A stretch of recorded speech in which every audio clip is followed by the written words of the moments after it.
نہیں کر سکتے جتنی محبت خاتم النبیین محمد صلی اللہ علیہ وآلہ وسلم اپنے چچا حضرت حمزہ رضی اللہ عنہ سے کرتے ہیں یا اپنے باقی صحابہ سے کرتے ہیں۔ ہم ان کے جیسی محبت اپنے شہداء سے کر ہی نہیں سکتے۔ آرمی چیف صاحب، جب ہم ان مجسموں کو ختم کریں گے اور کافروں کے طرز عمل کو چھوڑ کے تو ہم اللہ اور اس کے رسول صلی اللہ علیہ وسلم کے راستے پہ چلیں گے جو خاتم النبیین محمد صلی اللہ علیہ وسلم کا راستہ ہے، اللہ ہماری ایسے مدد کرے گا۔ کچھ لوگ کہتے ہیں کہ جی میں نے یہ خواب جو ہے نا یہ اپنی طرف سے بنا لی ہے، اور کچھ لوگ کہتے ہیں کہ یہ یہودیوں کی کوئی لوبی ہے جنہوں نے یہ بندہ جو ہے نا وہ لانچ کیا، تو وہ سارے یہ کہیں گے کہ یہ جو کافروں کی فوج ہے وہ جیت جائے گی کیونکہ وہ ہر طرح سے بھاری ہے۔ لیکن ایک اللہ کی مدد ہے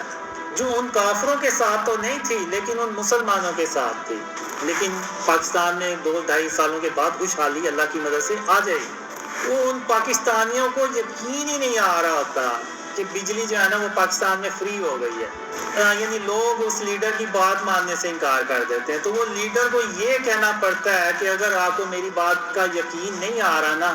تو آپ جائیں اپنے میٹر جو ہے نا وہ توڑ دیں۔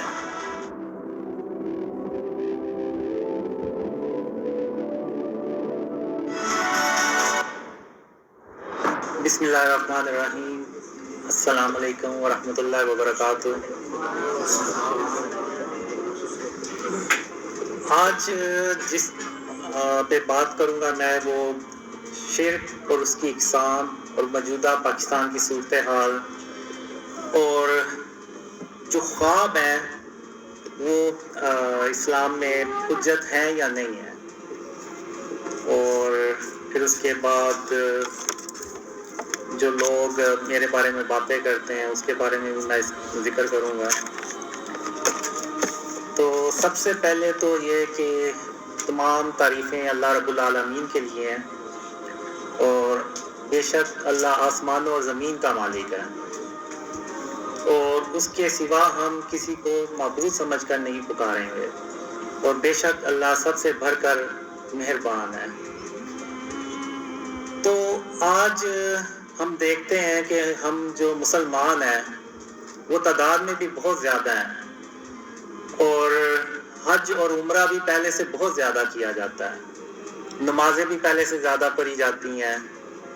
اور صدقہ اور خیرات بھی پہلے سے زیادہ کیا جاتا ہے۔ تو کیا وجہ ہے کہ سب کچھ زیادہ ہونے کے باوجود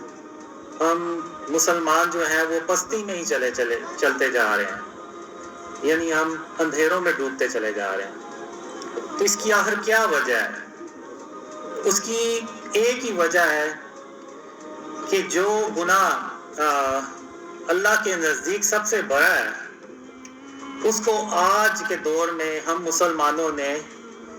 سب سے چھوٹا گناہ سمجھنا شروع کر دیا ہے، اور اگر دوسرے معنوں میں دیکھیں تو ہم نے اس کو گناہ ہی نہیں سمجھا، اس کو گناہ ہی سمجھنا چھوڑ دیا ہے، اور وہ ہے شرک۔ شرک کے بارے میں اللہ نے قرآن میں بھی جگہ جگہ ارشاد فرمایا ہے کہ اللہ قیامت کے دن جس کے چاہے گا گناہ بخش دے گا مگر شرک کبھی معاف نہیں کرے گا، اور جس نے شرک کیا اس نے اپنی جان پہ ظلم کیا۔ اور آج ہم مسلمانوں نے شرک کو شرک ہی سمجھنا چھوڑ دیا ہے، اور موجودہ دور میں اگر آپ دیکھیں تو یہ دنیا اتنی شرک سے بھر چکی ہے کہ اس سے پہلے کبھی نہیں تھی۔ میں آپ کو شرک اور اس کی اقسام جب بتاؤں گا تو آپ اپنے ارد گرد گھوم کے نظر گھما کے دیکھیں تو آپ کو بھی یہی لگے گا کہ شرک جو ہے وہ واقعی اب اس دنیا میں بہت زیادہ پھیل چکا ہے۔ تو اب جو موجودہ دور ہے اس میں جو شرک ہے وہ کیا چیزیں ہیں؟ شرک صرف یہ نہیں ہے کہ ہم زبان سے یہ کہہ دیں کہ اللہ کا کوئی شریک نہیں ہے، نہیں، ہمیں عملی طور پہ بھی اس چیز کو ثابت کرنا ہے کہ ہم عملی طور پہ بھی اللہ کے ساتھ کسی کو شریک نہیں ٹھہراتے۔ اگر آپ دیکھیں تو آج ہم نے آرٹ اور کلچر کے نام پہ، ڈیکوریشن کے نام پہ، اور اگر آپ دوسرے معنوں میں دیکھیں تو ہم نے کافروں کا کلچر جو ہے اس کو اڈاپٹ کیا ہے۔ تو ان چیزوں کے نام پہ ہم نے جو بت اور یہ جو اسٹیچوز ہیں یہ اپنے گھروں میں ہم نے سجا لیے ہیں، جو غیر ضروری تصویریں ہیں جو دیواروں پہ ہم نے اپنے گھروں میں سجا لی ہیں، یہ سب کی سب جو ہے نا یہ فارم آف شرک ہے۔ اب اگر کسی کے گھر میں ڈیکوریشن پیس پڑا ہوا ہے، چاہے اس کی شکل کچھ بھی ہے، وہ کوئی خرگوش کی شکل ہو سکتی ہے، کوئی ہرن کی مجسمہ ہو سکتا ہے، کوئی شیر کا مجسمہ ہو سکتا ہے، کوئی ایگل ہو سکتا ہے، تو وہ بھی بت ہی ہے۔ اس میں اور ان بتوں میں جو خانہ کعبہ میں پڑے ہوئے تھے، جو ابراہیم علیہ السلام نے توڑے تھے، ان میں اور ان میں کوئی فرق نہیں ہے۔ وہ بھی بت ہے، یہ بھی بت ہے، صرف شکلوں کا فرق ہے، اور آپ کہہ لیں کہ جسامت کا فرق ہے۔ وہ بھی بے جان تھے، یہ بھی بے جان ہے۔ وہ بھی اس وقت کے لوگوں کو نہ کوئی نفع یا نقصان پہنچا سکتے تھے، اور یہ بھی آج کے دور میں نہ کسی کو نفع یا نقصان پہنچا سکتے ہیں۔ تو ابراہیم علیہ السلام، ان کو ان بتوں سے کوئی مسئلہ نہیں تھا، چاہتے تو وہ پڑے رہتے، ان کو کیا تھا، وہ تو ایک اللہ کی عبادت کرتے تھے، لیکن انہوں نے ان بتوں کو توڑ کے تو یہ عملی طور پہ ثابت کیا کہ وہ صرف زبان سے یہ نہیں کہتے، بلکہ عملی طور پہ بھی اللہ کے ساتھ کسی کو شریک نہیں ٹھہراتے۔ اب ایک ابراہیم علیہ السلام کے دور میں جب شہر کے لوگ سب باہر چلے گئے تو ابراہیم علیہ السلام نے سارے بتوں کو توڑ دیا، ایک بت کو نہیں توڑا جو بڑا بت تھا، اور اس کے کندھے پہ وہ کلہاڑا رکھ دیا۔ اور جب شہر کے لوگ باہر سے واپس آئے تو انہوں نے دیکھا کہ ہمارے باطل خداؤں کو کسی نے توڑ دیا ہے، تو ان میں سے ایک نے کہا کہ ہم نے ابراہیم علیہ السلام کو ان کے بارے میں باتیں کرتے سنا ہے۔ تو جب ابراہیم علیہ السلام کو بلایا گیا تو انہوں نے کہا کہ آپ اس بڑے بت سے پوچھیں، یہ آپ کو بتائے گا کہ یہ کس نے یہ سارا باقی بت توڑے ہیں۔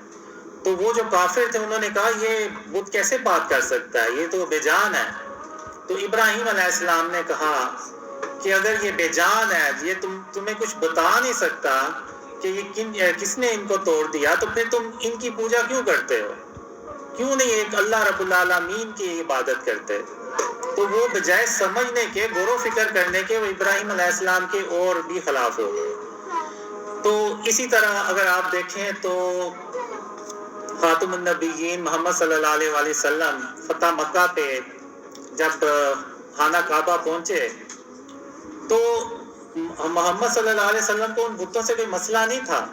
وہ چاہتے تو صحابہ کرام سے کہہ سکتے تھے کہ ان بتوں کو اٹھا کے تو شہر سے باہر پھینک آؤ، خود ہی یہ کافر لوگ اس کو اٹھا کے لے جائیں گے، لیکن حضرت محمد صلی اللہ علیہ وآلہ وسلم نے ان بتوں کو اپنے ہاتھوں سے توڑا اور سب صحابہ کے سامنے توڑا، اور یہ پیغام دیا کہ میں نے صرف زبان سے نہیں بلکہ عملی طور پہ بھی شرک کو اپنے آپ سے بچایا ہے اور ان بتوں کو توڑا ہے۔